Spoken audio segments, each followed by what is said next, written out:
Okay, so Chapter 15, Investments and International Operations. Companies generate cash, obviously, either from sales or maybe selling their own stock or borrowing money in the bond market. And what do you do with that cash? So typically they just don't have it sit in the bank account with the bank earn interest. They're going to invest this cash.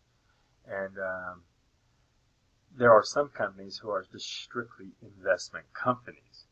And then another reason is that sometimes they want to gather a lot of cash, and this might accumulate over a period of time because they're going to do a strategic acquisition and so forth. So there's a variety of reasons why cash is going to sit in the corporate accounts. So one of the things you have to select out is the short-term versus long-term investments. And here's an example of some companies and the percentage they might have. So short-term investments are securities that management tends to convert to cash within 1 year or less. So the drawing between, again, short-term, you've seen this before, short-term and long-term is that 1 year's thing. And short-term investments do not include cash equivalents. Cash equivalents are investments that are both readily converted to known amounts of cash and mature within 3 months. So these are very short-term investments. Treasury bills is a classic example of that, or 3-month treasury bills. Long-term investments. These are not investments that are readily convertible to cash, nor do you have any intentions of doing that.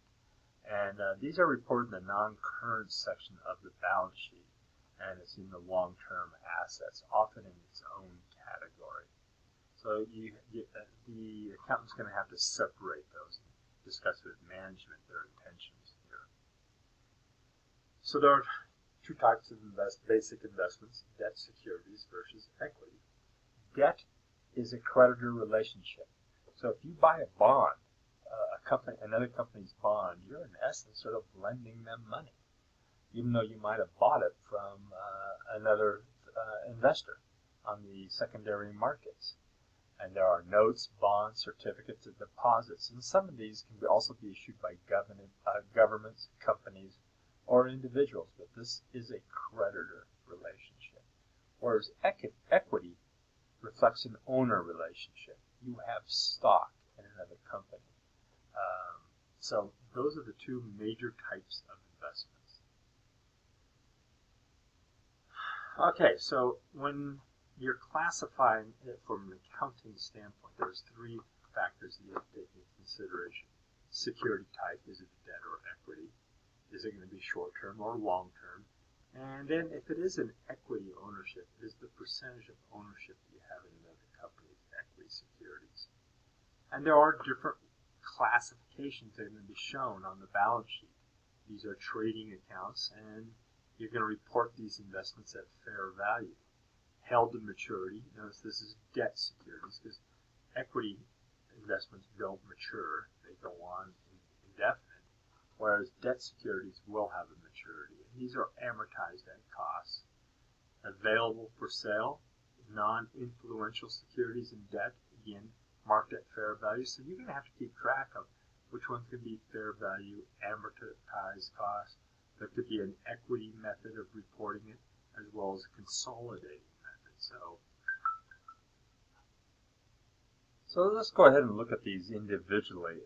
And please understand that the CFO will often, when doing these, will work very closely with outside legal as well as financial firms for advice, because this can get quite technical here. Debt securities. Okay. They're recorded at cost when purchased, and interest revenue for investments is recorded when earned, not when paid. Remember, it could be interest receivable, right? It's not when it's paid. So an example would be here, long-term investments, and they receive maybe a dividend or something, or an interest payment is simply cash. So, here they're buying it in this example.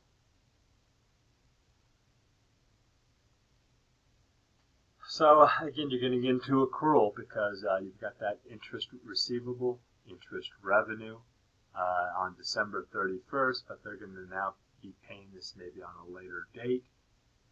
So you're going to have to keep track of when these payments are being paid and when you're actually earning them. So you're going to have to get into the end of the month or end of the quarter or end of the year here. Again, they're receiving cash, and here it is on February 28th, you notice.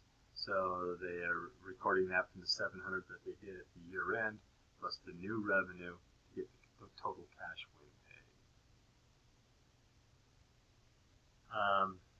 When they mature, simply like you did before in the bonds, you just simply record the cash and then the reduction of that investment. So equity securities. Again, equity securities are recorded at cost when acquired, and you also include any commissions or brokerage fees paid in this cost. Any cash dividends are credited to the dividend revenue, not interest revenue, and when reported in the income statement. And again, there will be taxes paid on this. When the securities are sold, sales proceeds are compared with the cost, and you're going to have to register any gain or loss as it is recorded. So you have to keep track of these purchase prices as long as you hold them, and dates, because that could also affect whether this investment was held short-term or long-term, which has different tax rates. So there's, again, one aspect of this you're keeping track of for financial reporting, another one for taxation purposes.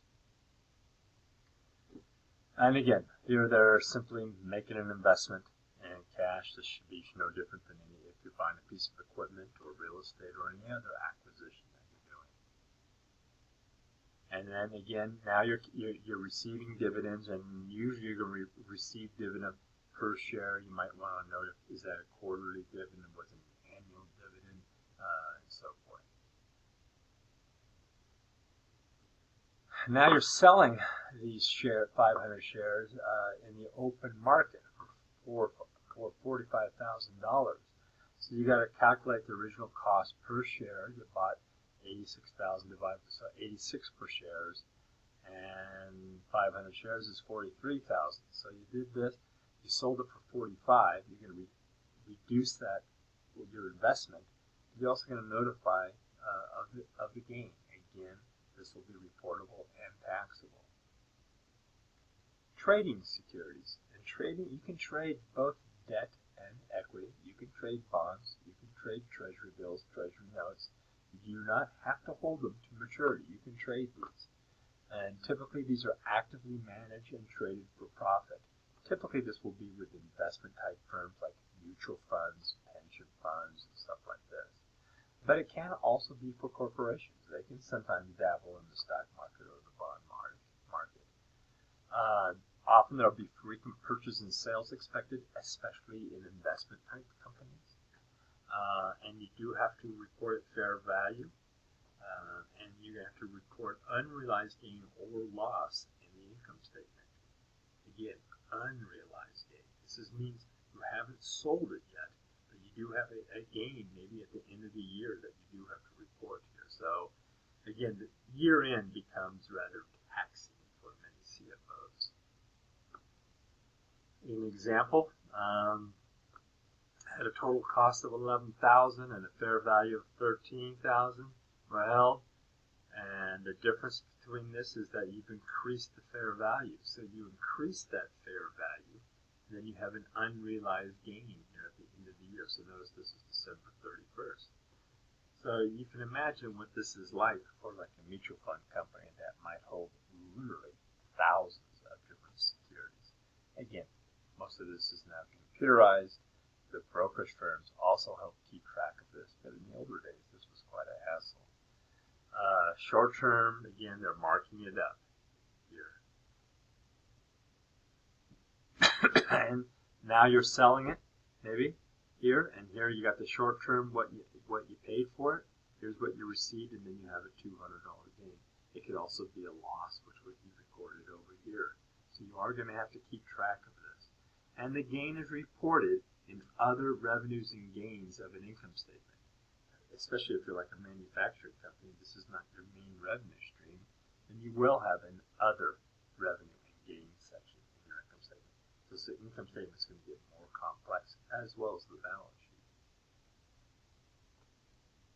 I'm going to stop here and I'll start another video because I don't want to go much more.